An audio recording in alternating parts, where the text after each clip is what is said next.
Welcome to the Conscious Classroom podcast, where we're exploring tools and perspectives that support educators and anyone who works with teams to create more conscious, supportive, and enriching learning environments. I'm your host, Amy Edelstein, and I'll be sharing transformative insights and easy-to-implement classroom supports that are all drawn from mindful awareness and systems thinking. The themes we'll discuss are designed to improve your own joy and fulfillment in your work and increase your impact on the world we share. Let's get on with this next episode.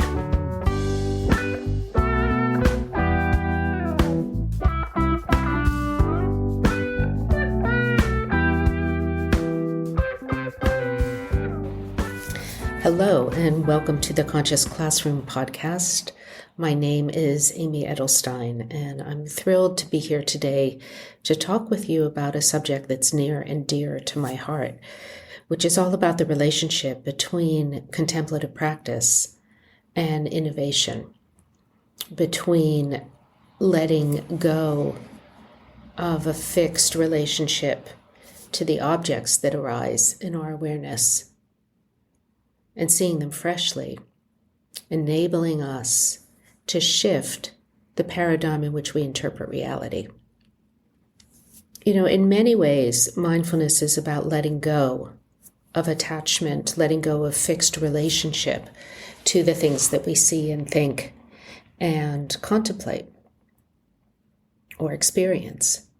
It's about being able to then consciously choose to locate ourselves in a different relationship towards our experience in those things that we see, think, and believe. Innovation that really involves step changes in how we do things requires that we loosen our tight grip on reality as we currently interpret it, to wrest our interpretation loose from fixed and assumed beliefs about how the world is ordered, and allow ourselves to see and think differently, to create a step change in possibility, to observe the customary with a fresh eye. So really being able to shift our awareness to be like an astronaut floating free from the tie of gravity allows us to imagine and recreate in our mind's eye the world in a way that we would rather see it, and then figure out the steps to get there. We all carry dreams of an ideal world: clean water, clean air, enough food for everyone, no fear, no harm, no war, no pollution, healthy selves, healthy minds, healthy hearts, healthy species, where we're free to explore and wander and laugh and love. We carry those visions of reality as we'd like it to be, and as educators, part of our work is to inspire our students to keep their sights set high on the world as it could be, and then to see how to get from point A to point B. But if we can't envision this ideal world, we'll never come up with the innovation to get there. And mindfulness is a really valuable tool to allow ourselves to settle deep into our hearts and have the faith and confidence and love to imagine the world as it could be. As the great mathematician, philosopher, and creative thinker Alfred North Whitehead once said, he said, "It requires a very unusual mind to undertake the analysis of the obvious." I love that. I love Whitehead because he was such a rigorous mathematician, and yet he was such a creative systems thinker, where he really lived in the time of the Great World Wars and was able to really think creatively about how all the pieces fit together and to envision a world that would work and inspire people in some of the dialogue salons that he would host at his house to come together and really explore philosophically, explore creatively related to the arts, explore related to math and science, and explore related to aspirations for a noble human life.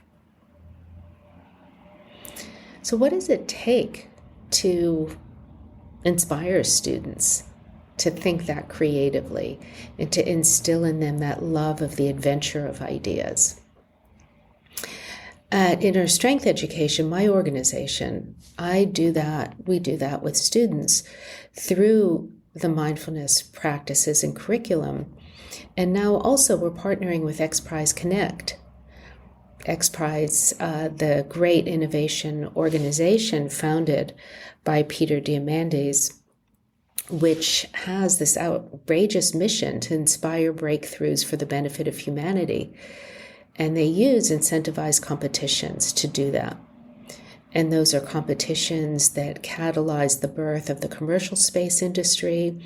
They are now competitions with monetary prizes to solve the potable water crisis, to look at how to foster better health for the aging, to build empathetic robots, to assess and be able to control extreme wildfires.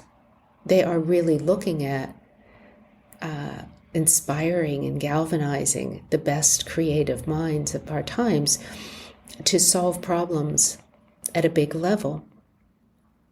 And now they have a youth program, and we have a group of 10 interns who are getting paid to meet all day on Saturdays to practice new ways of thinking, to understand what paradigm shifting is, to question many of their current and our current beliefs and assumptions that seem intractable,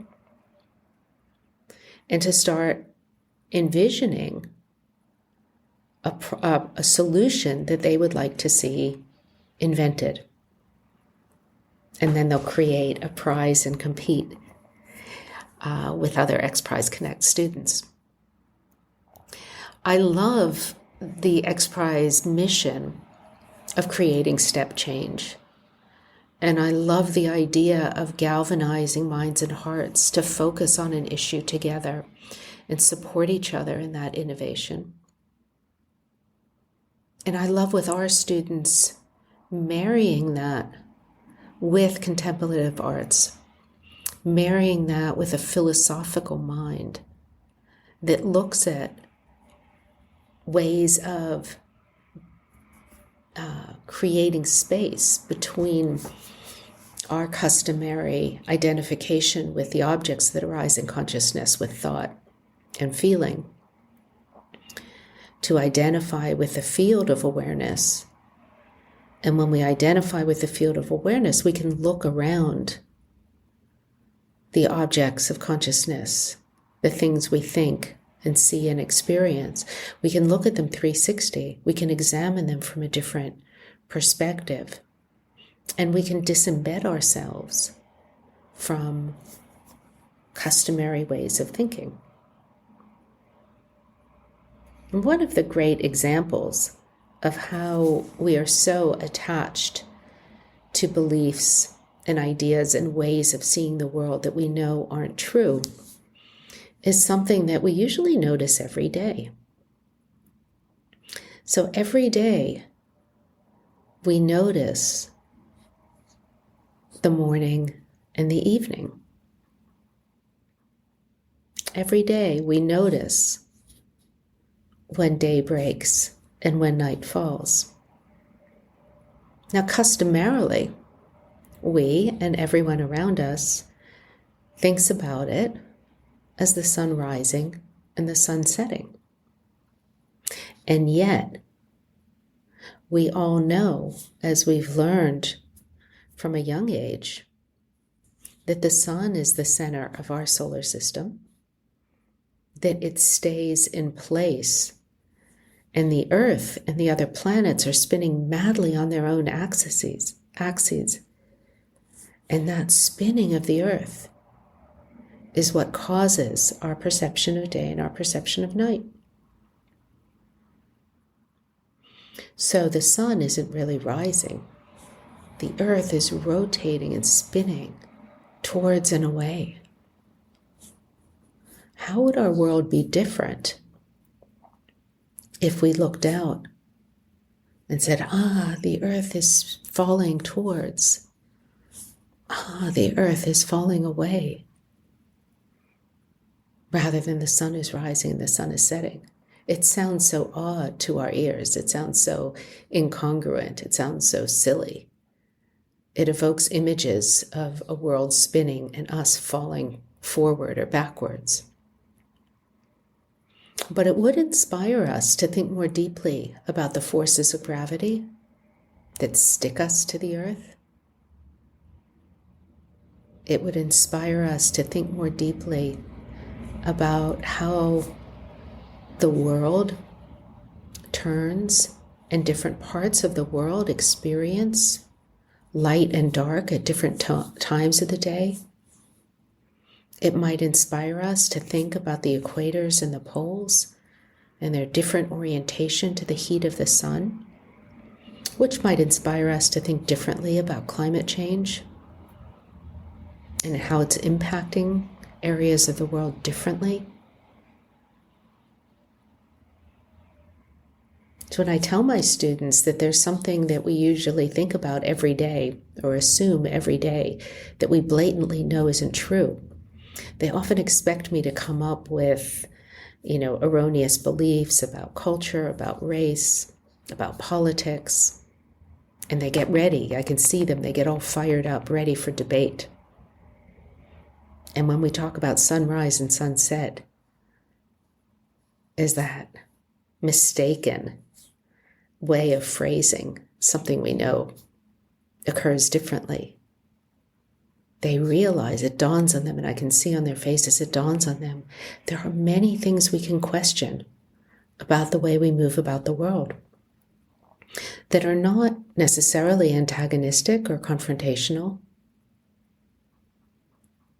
They're simply new ways of seeing and examining the obvious so that we can see afresh. And when we change our ways of seeing, we change what comes into view and we change what's possible.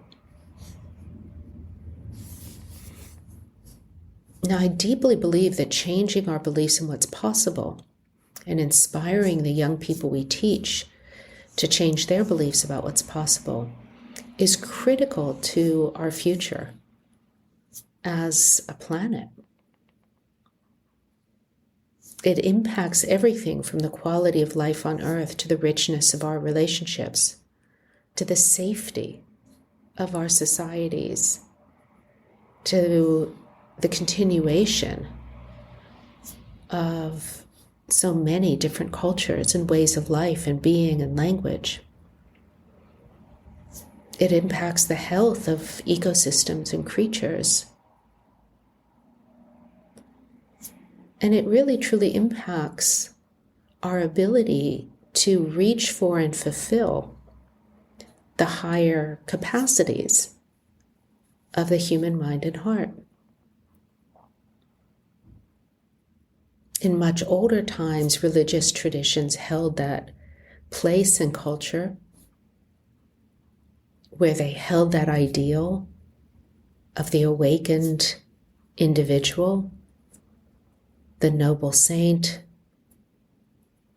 the wise one. In whatever term or tradition, I don't mean to limit this to any particular culture or philosophy, but to point to a part of our culture that all around the world in different ways was held as so important, and where that position of the wise one was revered and exalted. As teachers now, with our world so plagued by so many problems, inspiring and really providing a pathway of thinking and practice and exercises and habits and cultivation that our young people can follow to really become extraordinary expressions of innovation, creativity, love, connection, care, is something that we must hold near and dear to our hearts as educators. Mindfulness and the extended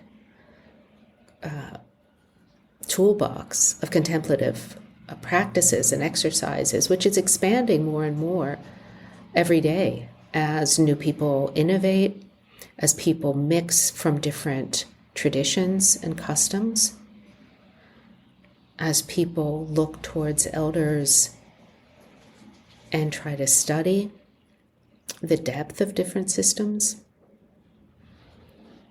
Those tools, while superficially they're often reduced to being used for stress relief and trauma remediation, health and wellness, which of course is very important and foundational, but sometimes we forget that those tools carry keys and ways of seeing that open up new potentials and capacities of awareness, interpretation, energetic response, connection.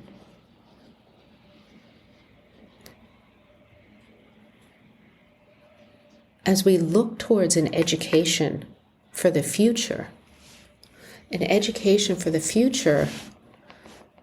will need to cultivate the wisdom and care of human nature and ways of seeing, interpreting data, working with artificial intelligence that collaborates with those tools, that has access to knowledge and data and analysis on an enormous scale, and that asks the right questions to see the world afresh and to reverse engineer from that vision of the possible to find the solutions to get there, laying the flagstones on the path that will lead us from our dysfunctional world to a world that is truly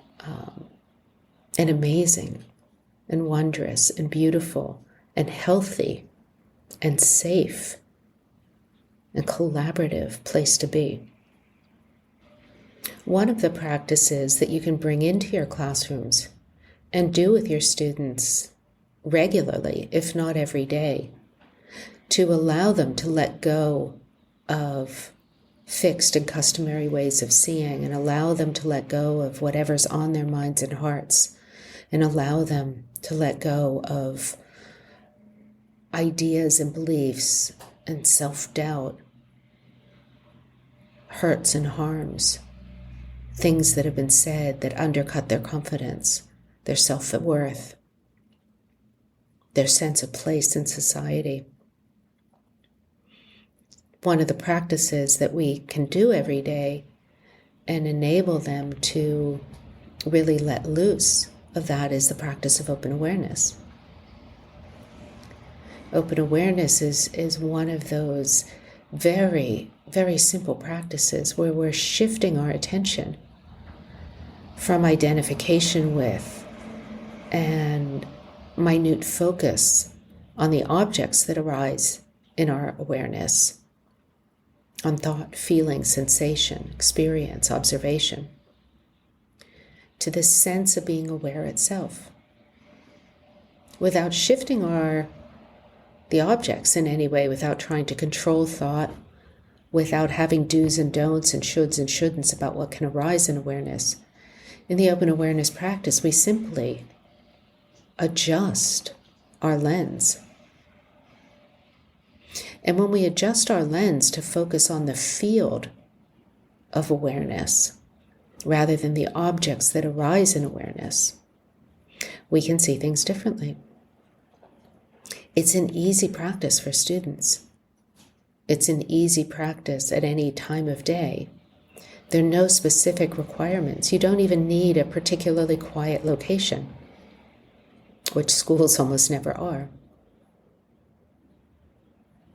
And doing this allows students to let their experience settle, to let disturbing thoughts fall into the background, and to feel deeply connected with their own sense of awareness, an unbounded field of consciousness, to connect with that part of themselves that is deeply home, that is deeply them. This is a different orientation than the dispassionate witness that sits outside of and behind one's own experience. This is connecting with our most intimate sense of knowing and being aware. So if you're driving, please don't do this. If you're walking, be sure to notice for oncoming traffic or holes in the pathway. And if you're seated at home, you can really let yourself enjoy and let go. So I encourage you to do this practice yourself in order to be able to bring this subtlety of shift to your students. And I encourage you to bring this into this classroom regularly so it becomes a habit. And maybe it becomes a habit before group work, so students are open to each other's ideas, or it becomes a habit before tests, so students can draw on their intuition, or it becomes a habit before study sessions, so that the blackboard of their minds is clean and they're able to retain and observe and absorb the material that they're learning. So let's do a short practice now, allowing yourself to settle with your spine tall, where you're comfortable and alert, where you loosen your grip on the visuals. You can rest your eyes on a beautiful color or shape, or on the table in front of you, or close your eyes lightly, loosely.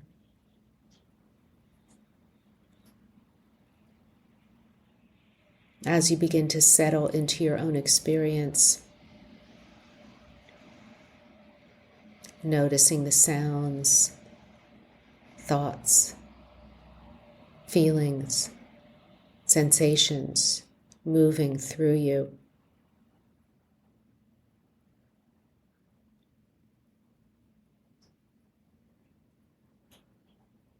Allow all of your experience to be there just as it is, without getting lost in making order or drawing priorities or working anything out. Simply letting the activity of the mind and senses be what it is. And as you let everything be as it is, your whole experience, allow the aperture of your mind to open, so that almost from the edges of your mind you're able to intuit an unbounded sense of awareness, your own sense of awareness, an open field as vast as the sky.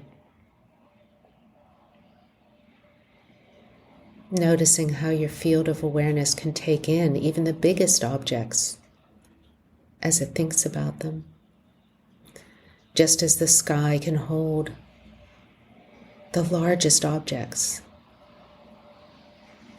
the planets and suns, the galaxies, and still have more room, still extend back and back and back.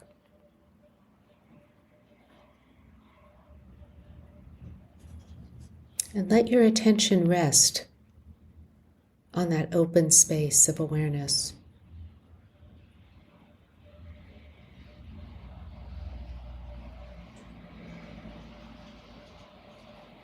Gently holding the intimations of infinity.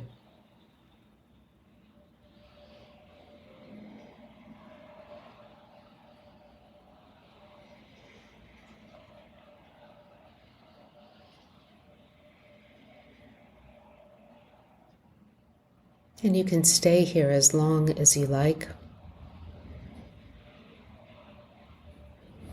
allowing yourself to enjoy without grasping for any particular insight or solution, letting the weave of your mind become loose.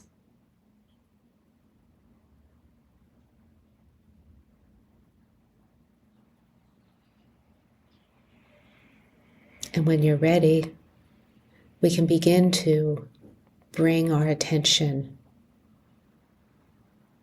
back onto the objects around us, pressing your feet into the floor, stretching your hands, noticing what they're touching. And as you reorient and shift your attention to the familiar objects around you, retain that sense of boundarylessness of your own awareness, the open edges of your own heart.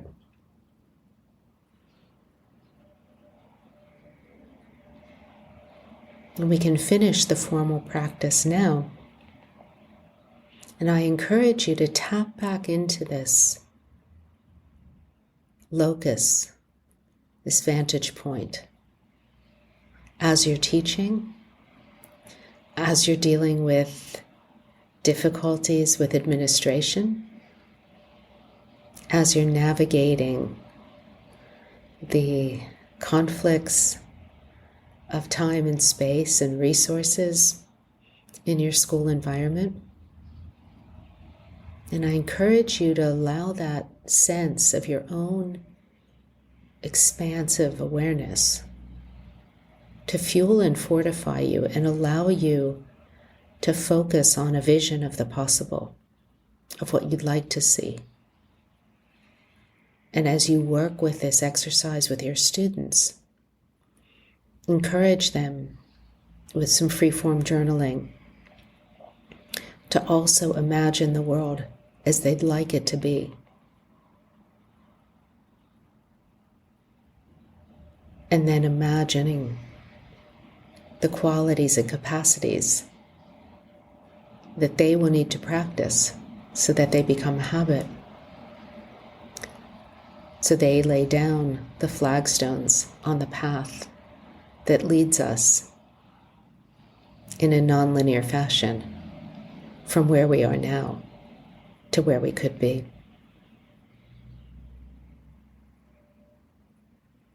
Thank you for envisioning this together with me. And let's all begin to work for our greater degree of consciousness and conscience in our classrooms, and for a future of education that truly matches what, as educators, we believe is possible. Thank you. Thank you for listening to The Conscious Classroom. I'm your host, Amy Edelstein. Please check out the show notes on innerstrengthfoundation.net for links and more information. And if you enjoyed this podcast, please share it with a friend and pass the love on. See you next time.